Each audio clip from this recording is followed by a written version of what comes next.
My relatives started laughing when they found out that my grandpa left me an old shoebox as an inheritance, but very soon they stopped laughing. Let me back up and tell you how this whole mess started. When Grandpa passed away last spring, our entire family gathered at his old farmhouse in western Pennsylvania to divide up his stuff. You know how these things go. Everyone pretending to be sad while secretly eyeing the valuable items. My Aunt Karen was already making mental notes about the antique furniture. My brother Dave kept asking about the property deed, and my cousins were whispering about his bank accounts. I wasn't really interested in any of that drama. I just sat on the front porch, drinking sweet tea and remembering all those summer afternoons I spent here as a kid. Grandpa used to tell me stories about playing semi-pro baseball back in the day, and we'd throw the ball around in his backyard until the sun went down. Those were good times. Before life got complicated, the lawyer showed up around noon with all the paperwork.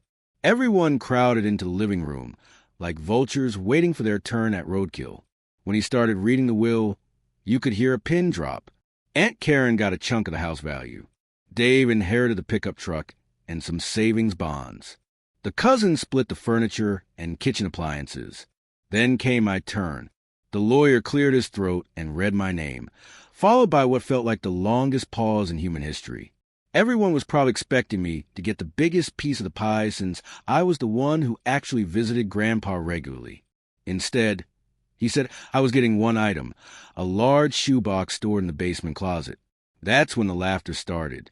Dave practically fell off his chair. Aunt Karen shook her head like I was the punchline of some cruel joke.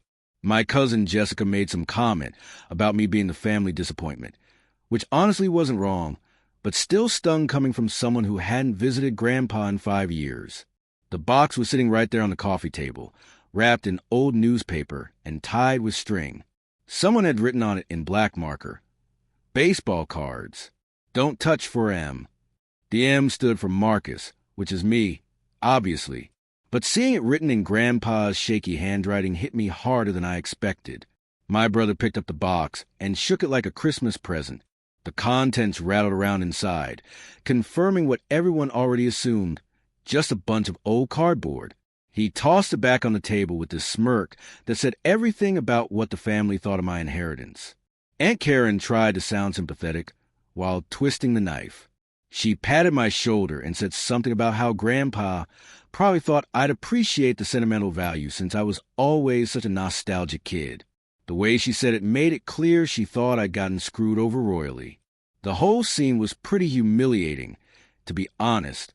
Here I was, 32 years old, working a dead-end job at the lumber yard, living in a rented trailer, and my big inheritance was a shoebox full of what everyone assumed were worthless sports cards.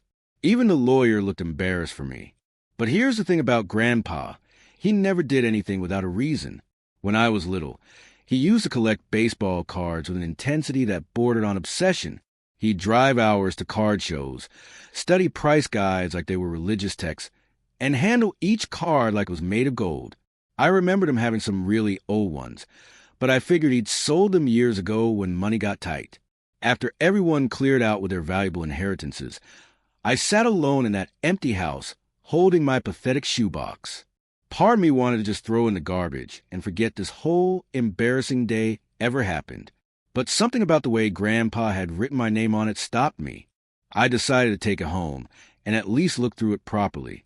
Maybe there was something valuable in there after all, or maybe there was a note explaining why he'd left it specifically to me.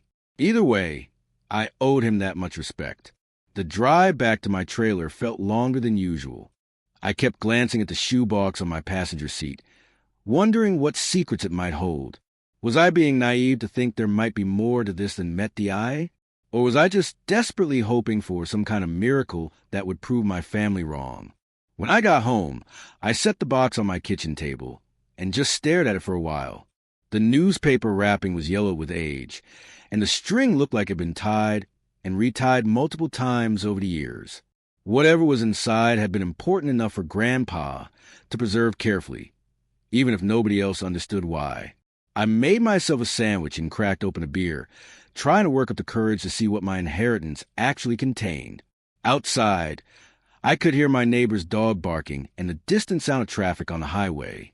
Normal life continuing as usual, while I sat there contemplating a mysterious shoebox that had become the punchline of my family's cruel jokes. Little did I know that in a few hours, everything I thought I understood about my grandfather, my family, and my own future would change completely. Sometimes the things that look worthless on the surface turn out to be the most valuable of all. And sometimes the people who laugh the loudest end up eating their words in the most spectacular way possible. But I'm getting ahead of myself. First, I had to open that box and discover what Grandpa had really left me.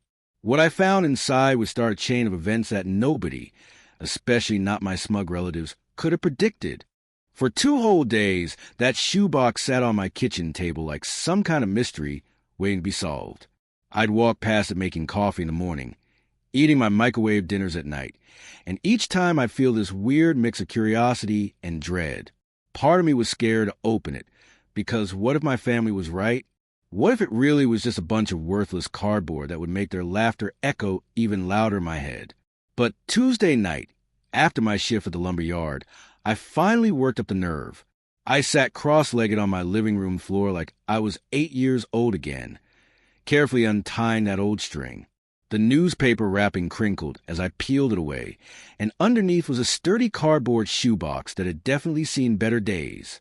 The corners were soft with age, and there were water stains on one side from what looked like decades of basement storage. I lifted the lid slowly, half expecting moss to fly out or something equally disappointing.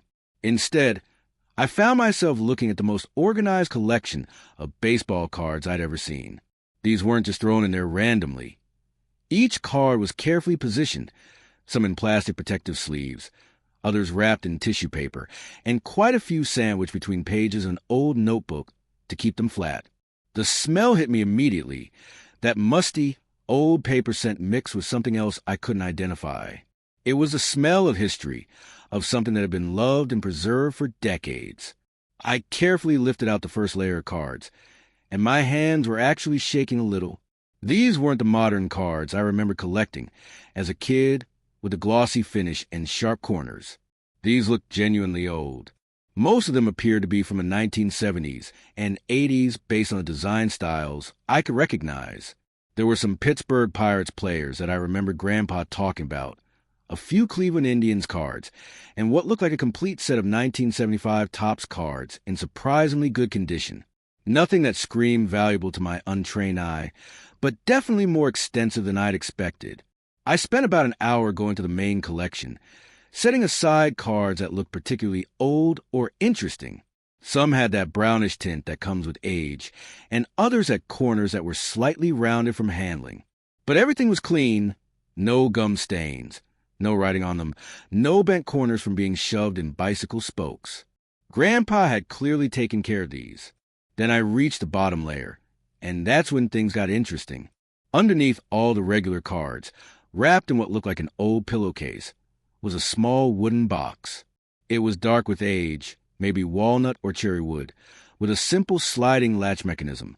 The wood was so old it felt almost soft under my fingers, and carved into the lid in faded letters was T206. Now, I didn't know much about baseball cards, but even I had heard whispers about T206 cards. They were from way back in the early 1900s, when tobacco companies included baseball cards in cigarette packs. Grandpa had mentioned them a few times over the years, usually with this reverent tone like he was talking about religious artifacts.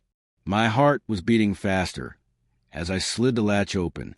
The box was lined with what looked like silk fabric that had probably been white once but was now more of a cream color.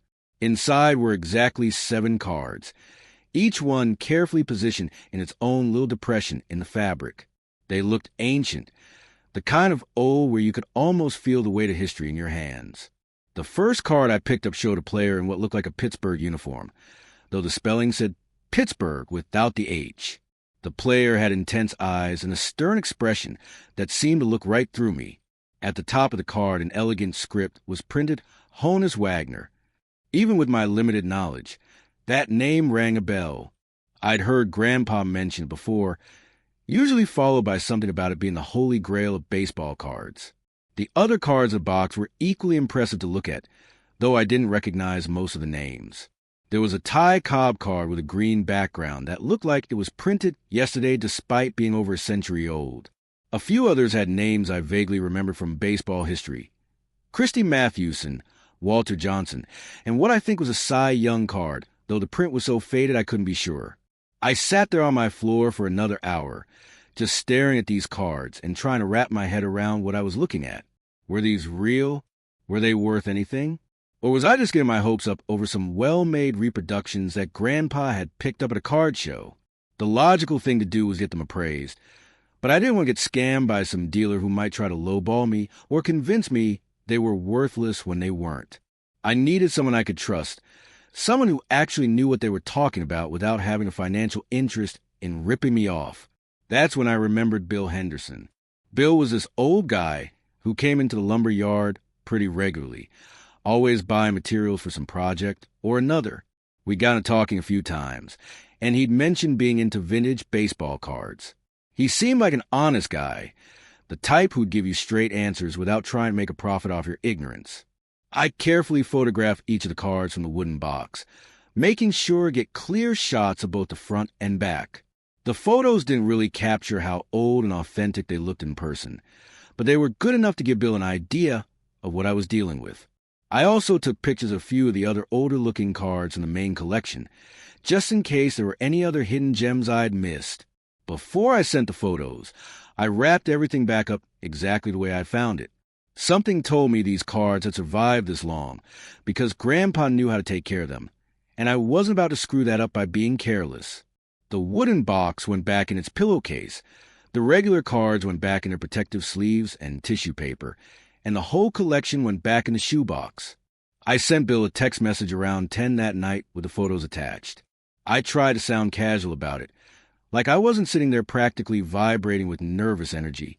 The message just said something about finding some old cards of my grandfather's stuff and wondering if they were worth getting appraised. I figured if Bill thought they were junk, at least I'd know without making a fool of myself at some fancy auction house. What I didn't expect was for Bill to call me back within 20 minutes. And the tone of his voice when he spoke made my blood run cold.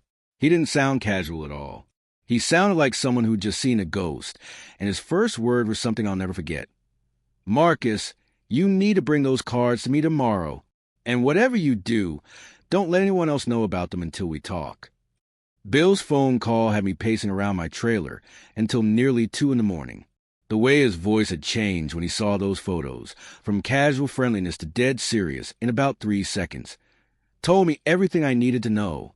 Whatever was in that wooden box, it wasn't just some random collection of old cardboard. I barely slept that night.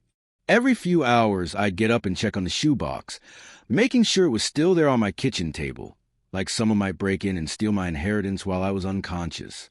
By morning, I'd probably drunk half a pot of coffee and rehearsed a dozen different scenarios about what Bill might tell me. At exactly 9 a.m., I was standing outside Bill's house with the shoebox tucked under my arm, like it contained nuclear secrets. He lived in one of those neat suburban homes with the perfectly maintained lawn and flower beds that made my trailer park look like a disaster zone. When he opened the door, I could see he'd been waiting for me. He was dressed and alert despite it being barely past sunrise by his standards. Bill led me down to his basement, which looked like a museum dedicated to baseball history. Glass display cases lined the walls, filled with vintage cards, autographed baseballs, and memorabilia I couldn't even identify. He had a professional-looking workspace set up with magnifying lamps, measuring tools, and reference books that looked like they weighed more than my truck. I set the shoebox on his examination table, and Bill's hands were actually trembling slightly as he opened it. He went through the same process I had, carefully removing the layers of regular cards, commenting on the condition and organization, until he reached the wrapped wooden box at the bottom. When he opened that box and saw the 7 cards inside, Bill went completely silent for about 30 seconds. Then he picked up the Honus Wagner card with a pair of tweezers, actual tweezers, like he was performing surgery, and held it under one of his magnifying lamps. The intensity on his face was something I'd never seen before, like he was looking at the Mona Lisa or the Declaration of Independence. He spent the next hour examining each card with the kind of attention to detail that would make a forensic scientist jealous. He measured dimensions, checked printing patterns, examined the paper quality, and cross-referenced everything with thick reference books that had more tabs sticking out of them than a tax accountant's filing cabinet. Finally, he set down his magnifying glass and looked at me with an expression I couldn't read. His voice was very quiet when he spoke, like he was afraid someone might overhear us even though we were alone in his basement. He told me he was 90% certain the cards were authentic, but that kind of certainty wasn't good enough for what we were potentially dealing with. Bill made a phone call to someone he called his contact at PSA, which apparently stands for Professional Sports Authenticator. These are the people who grade and certify valuable sports cards, and according to Bill, they're basically the gold standard for determining if something is real or fake. He explained that for cards of this potential value, we needed official authentication and grading, not just his expert opinion. While we waited for his contact to call back, Bill started explaining exactly what I might be looking at. The Honus Wagner T206 card, if authentic and in decent condition, was basically the holy grail of baseball card collecting. Only about 50 authentic examples were known to exist, and they regularly sold for millions of dollars at auction. The last one that had sold went for over $6 million. I literally felt dizzy when he said that number. $6 million. For a piece of cardboard that had been sitting in my grandfather's basement for decades while my family fought over furniture and bank accounts worth a fraction of that amount. It was so surreal I couldn't even process it properly. But Bill wasn't done. He pointed out several other cards from the wooden box that were also extremely valuable. The Ty Cobb with a green background was apparently a rare variation that could be worth hundreds of thousands. There was a Christy Mathewson card that looked to be in mint condition, which was practically unheard of for cards from that era. Even the less famous players represented in the collection were worth more than I made in a year. His PSA contact called back within an hour and agreed to do an emergency authentication. Bill explained that this guy owed him a favor from way back, and that he'd drive the cards up to their facility personally to make sure nothing happened to them in transit. The whole process would take about a week, maybe less if they prioritized it. I was terrified to let those cards out of my sight, but Bill convinced me it was the only way to know for sure what we were dealing with. He had them insured for transport, photographed everything for documentation, and promised to call me the second he heard anything from the authenticators. That week felt like the longest 7 days of my life. I couldn't concentrate at work, barely ate, and spent most of my free time researching baseball card values online. Every article I read about T206 cards made the potential value seem more impossible and more real at the same time. I started having dreams about phone calls from Bill telling me the cards were fake, and waking up in cold sweats about having to face my family's laughter all over again. But I also started having different kinds of dreams about paying off my debts, buying a real house, maybe even starting some kind of business. Dreams about calling my brother and telling him his jokes about worthless cardboard hadn't aged well. Dreams about proving that the grandfather everyone thought was just a sentimental old man had actually been sitting on a fortune the whole time. The call came on a Thursday afternoon while I was loading lumber for a customer.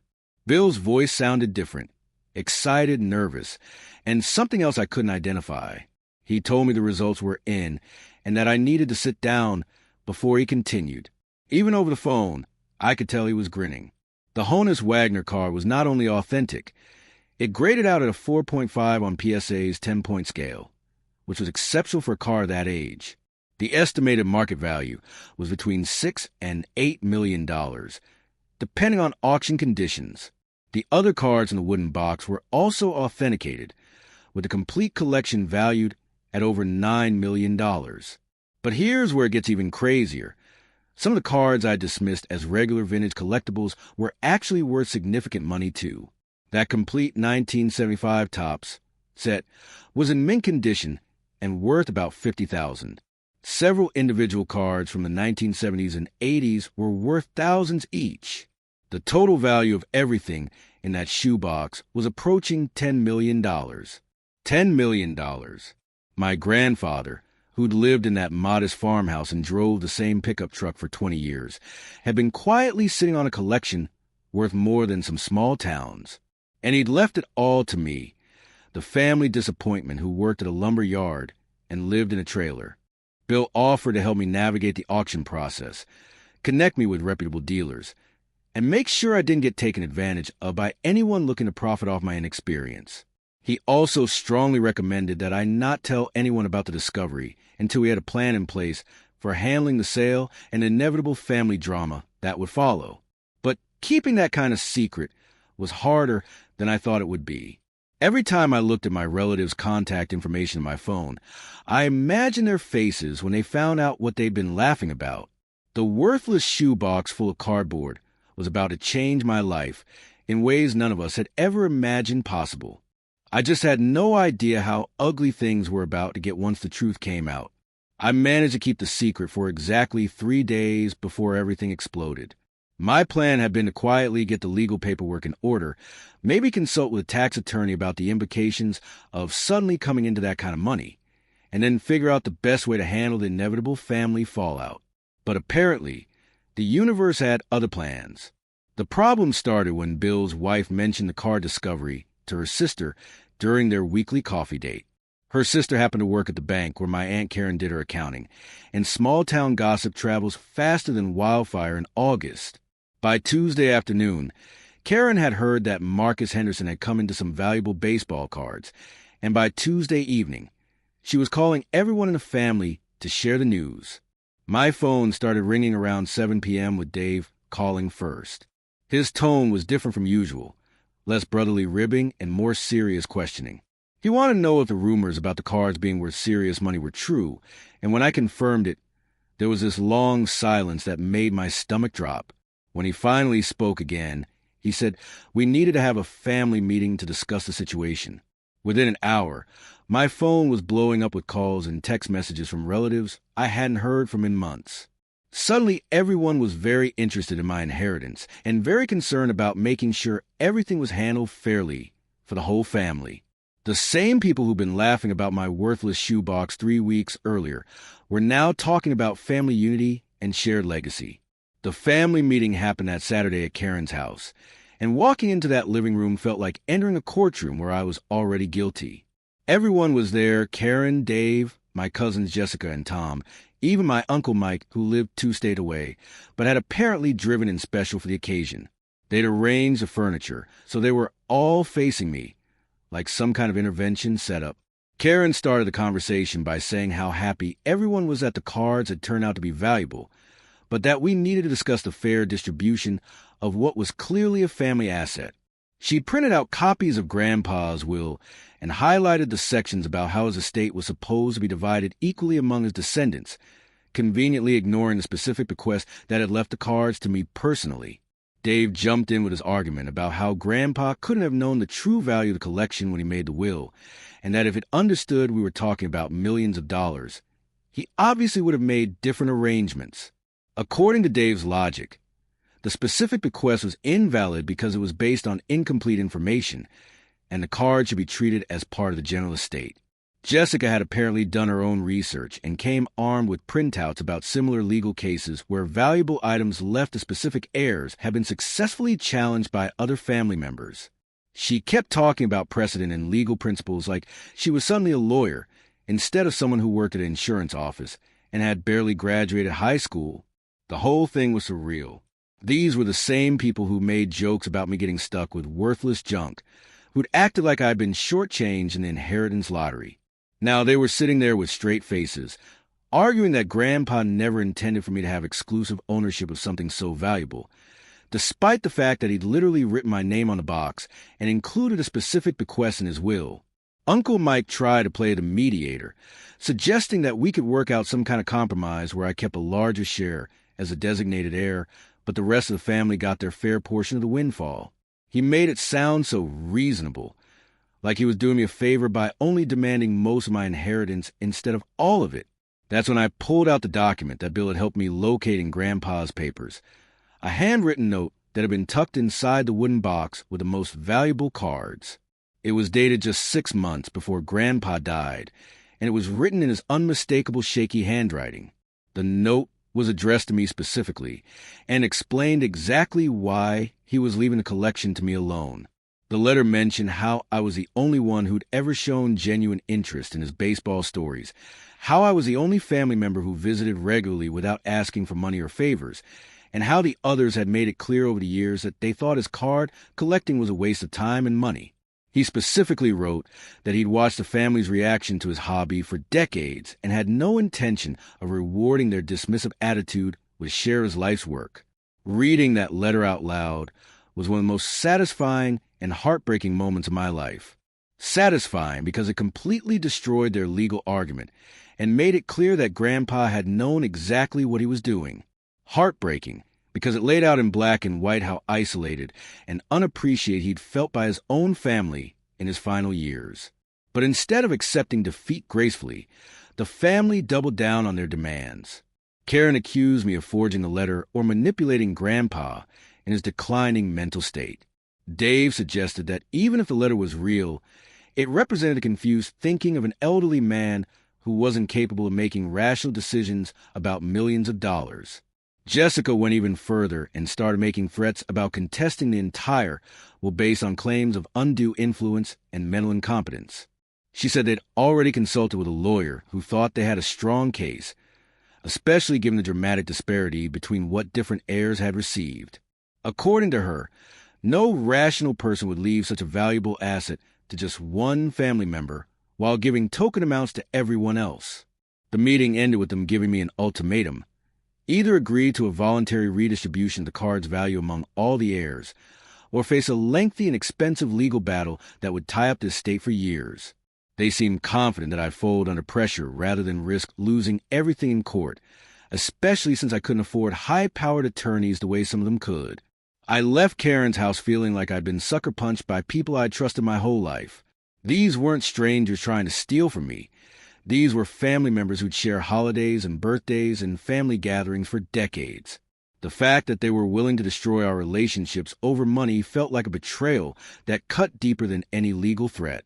But I wasn't about to roll over and let them bully me out of what Grandpa had specifically chosen to leave me. If they wanted to fight, they were going to get one, even if it meant spending some of the card's value on legal fees to protect the rest. I called Bill that night and asked him to recommend the best estate attorney he knew, regardless of cost. The legal battle that followed was uglier than anything I could have imagined. They filed papers claiming that Grandpa had been suffering from dementia when he wrote the letter and updated his will, despite having no medical evidence to support that claim. They brought up every visit I'd made to his house in the last year of his life, trying to paint a picture of me systematically manipulating a vulnerable old man for financial gain. I had to provide bank records proving I'd never borrowed money from Grandpa or received any unusual gifts. I had to sit through depositions where family members testified about conversations where I'd allegedly expressed interest in his valuable possessions, conversations that either never happened or were completely misrepresented. It was like watching people I'd loved my entire life transform into strangers who were willing to say anything to get what they wanted. The worst part was how they tried to rewrite history about their relationship with Grandpa. Suddenly, Karen remembered being fascinated by his card collection and asking detailed questions about player statistics. Dave claimed he'd offered multiple times to help Grandpa organize and catalog his cards, but had been turned down. Jessica testified that she'd specifically asked about inheriting some of the collection because of her deep appreciation for baseball history. None of it was true, and I had years of evidence to prove it. Grandpa had kept detailed records of family visits, including notes about conversations and interactions. He documented every time someone had dismissed his hobby, made jokes about his cards, or changed the subject when he tried to share his enthusiasm. The man had basically been keeping a diary of family indifference, and it became the foundation of my legal defense. After 8 months of legal warfare that cost me more than I'd made in the previous 3 years, the court finally ruled in my favor. The judge found that Grandpa had been mentally competent when he made his final arrangements, that the letter clearly expressed his intentions, and that the specific bequest in his will was legally valid and enforceable. The family's claims of undue influence were dismissed as baseless speculation without credible evidence. But winning the legal battle felt like losing a war. The relationships I'd valued my entire life were destroyed, probably permanently. Family gatherings became a thing of the past. Holiday celebrations turned into awkward negotiations about who would be invited where, and the simple joy of having people who share my history was replaced by suspicion and resentment that might never heal. Still, as I sat in that courtroom listening to the judge confirm that the cards were legally and rightfully mine, I couldn't help but think about Grandpa's letter and how proud he would have been to see his final wishes respected and protected. 3 months after the court ruling, I was sitting in a conference room at Heritage Auctions in Dallas, watching the most expensive piece of cardboard in history change my life forever. The Honus Wagner T206 card, the crown jewel of Grandpa's collection, sold for exactly $7,080,000 after a bidding war that lasted 12 minutes and involved collectors from 3 different continents. The auctioneer's gavel came down with a sound that seemed to echo through my entire body. In that moment, I went from being a guy who worried about making rent on a trailer to someone with more money than most people see in several lifetimes. It should have been the happiest moment of my life, but all I could think about was how Grandpa would never know that his beloved collection had finally gotten the recognition and respect it deserved. The sale of the other major cards happened over the following weeks, each one bringing in amounts that still felt surreal to me. The Ty Cobb green background card brought in $890,000. The Christy Mathewson went for $650,000. Even some of the cards I considered minor pieces of the collection sold for more than I'd made in entire years at the lumber yard. When all was said and done, the total value realized from the auction sales was just over $9.2 million. After taxes, auction fees, legal costs, and the various other expenses that come with suddenly having serious money, I was left with about $5.8 million in liquid assets. Not bad for a shoebox full of cardboard that everyone had been laughing about just a year earlier. But here's what nobody tells you about suddenly coming into that kind of money.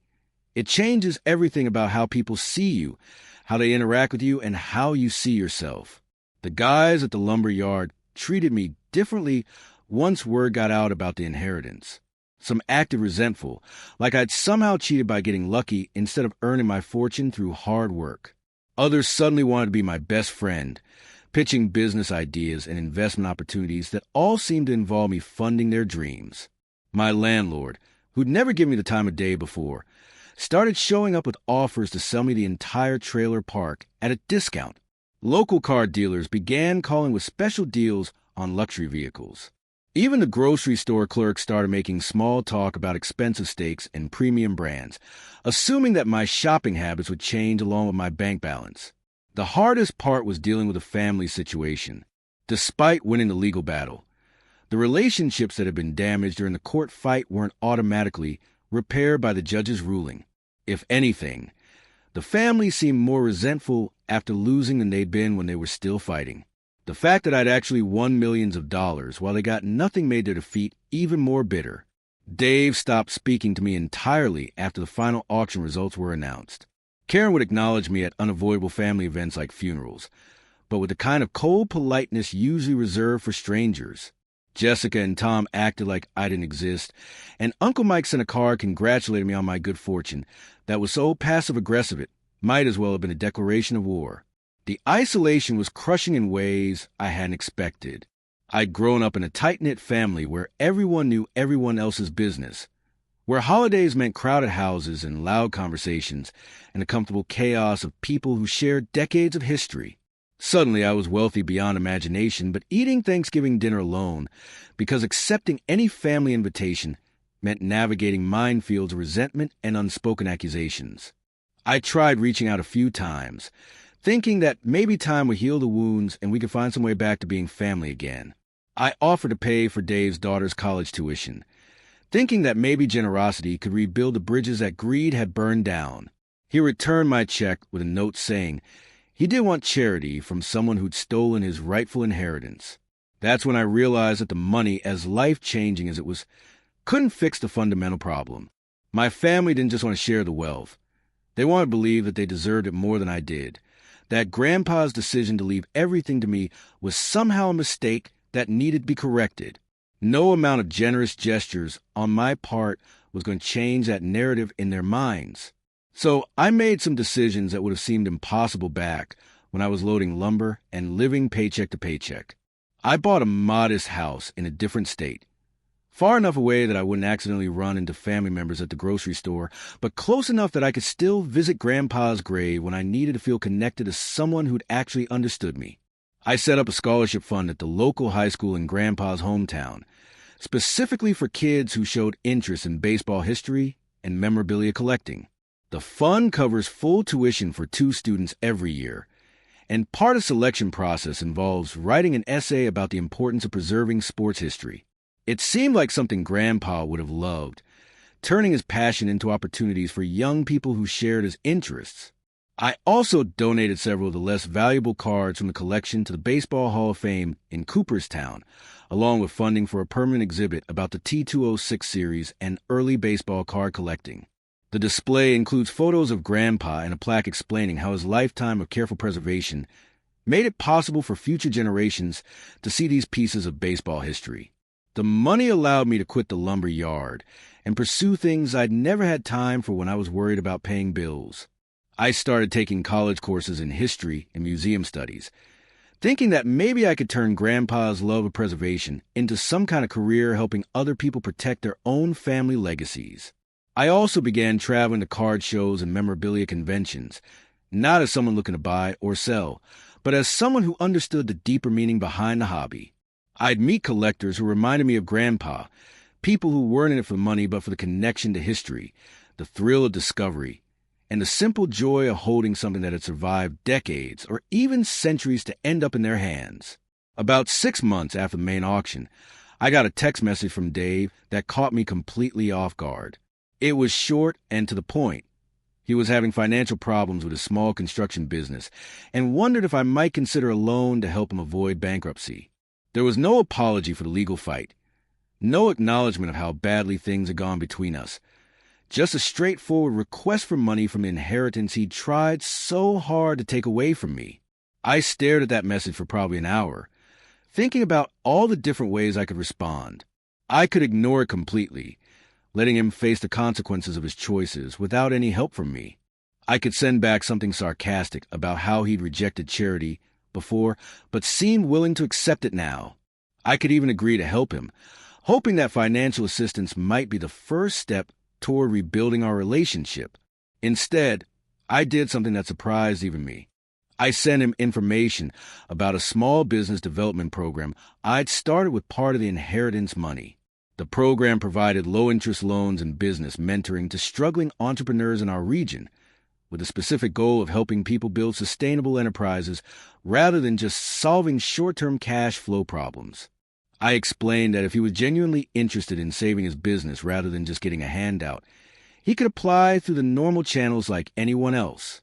His application would be evaluated based on the same criteria as every other applicant, and if approved, he'd get the same support and oversight as every other participant. I never heard back from him about the program, which told me everything I needed to know about whether he was looking for a solution or just an easy way out. But setting up that program, along with the scholarship fund and the museum donations, helped me understand something important about what Grandpa had really left me. The cards were valuable, yes, but the real inheritance was the lesson about what matters in the long run. Grandpa had spent decades collecting not because he thought the cards would make him rich, but because they connected him to something larger than himself.